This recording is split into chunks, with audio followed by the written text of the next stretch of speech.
చలో కార్యక్రమంలో భాగంగా ఎన్టీఆర్ భరోసా పెన్షన్లు పంపిణీ చేయడానికి చింతమూడు గ్రామం రావడం జరిగింది. ప్రతి నెల 1వ తేదీ ఖచ్చితంగా అమలు చేసే పథకాల్లో ఇది ఒకటి. ఒకవేళ 1వ తేదీ సెలవు దినం వస్తే ముందు రోజుగానే ఒకరోజు ముందుగా అయినా సరే పెన్షన్లు పంపిణీ చేయడం అనేది ఆనవాయితీగా వస్తూ ఉంది.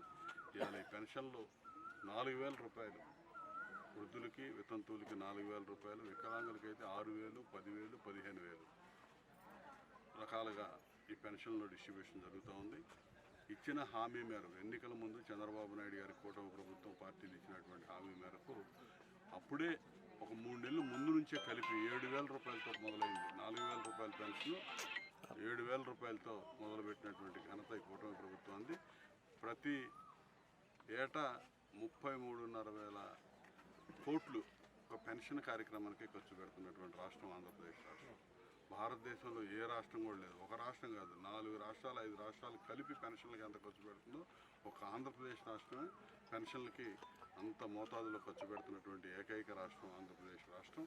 అసలు ఈ పెన్షన్ల విధానం వృద్ధులకి వితంతువులకి మొట్టమొదట 1983లో తెలుగుదేశం పార్టీ ఆవిర్భావం తర్వాత నందమూరి తారక రామారావు గారి ఆధ్వర్యంలో 30 రూపాయల పెన్షన్తో మొదలైనటువంటి కార్యక్రమం ఇవాళ 4,000 రూపాయలు వృద్ధులకి వితంతువులకి చంద్రబాబు నాయుడు గారి హయాంలో ఇస్తున్నాం.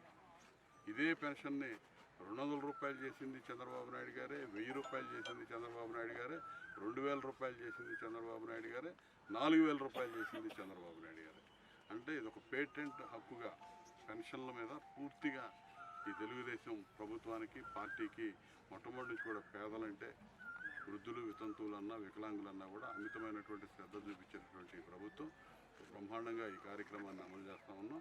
అందులో భాగంగా ప్రజల్లోకి వచ్చి ఈ పెన్షన్ల డిస్ట్రిబ్యూషన్ అనేది ప్రతి ఒక్కరూ అన్ని శ్రేణుల్లో పాల్గొనాలి. అధికారులు, పార్టీ సంబంధించినటువంటి వ్యక్తులు కానీ, అదేవిధంగా మేమందరం ప్రజాప్రతినిధులందరూ ఈ కార్యక్రమంలో పాల్గొంటూ ఉన్నారు. ఒక్క పెన్షన్లే కాదు, సూపర్ 6 కార్యక్రమాల కింద అన్ని కార్యక్రమాలు, స్త్రీశక్తి కింద ఉచిత బస్ సౌకర్యం కలిగించడం కానీ మహిళలకి, అదేవిధంగా తల్లికి వందనం కింద ఎంతమంది చదువుకునే పిల్లలుంటే అంతమందికి 15,000 రూపాయలు అందజేయటం కానీ, అన్నదాత సుఖీభావ కింద సంవత్సరానికి 20,000 ఇవ్వటం కానీ, ఉచిత గ్యాస్ సిలిండర్ల పంపిణీ సంవత్సరానికి 3 సిలిండర్లు ఇవ్వటం కానీ, ఈ విధంగా అన్ని చెప్పిన హామీలన్నీ సూపర్ 6 హామీలన్నీ అమలు చేసుకుంటూ వేల కోట్ల రూపాయలు ఈ సంక్షేమం మీద ఖర్చు పెడుతూ ఓ పక్క సంక్షేమం, రెండో పక్క అభివృద్ధి, అన్ని వ్యవస్థలని అభివృద్ధిని పూర్తిగా నాశనం చేసి వదిలిపెట్టాడు జగన్మోహన్ రెడ్డి.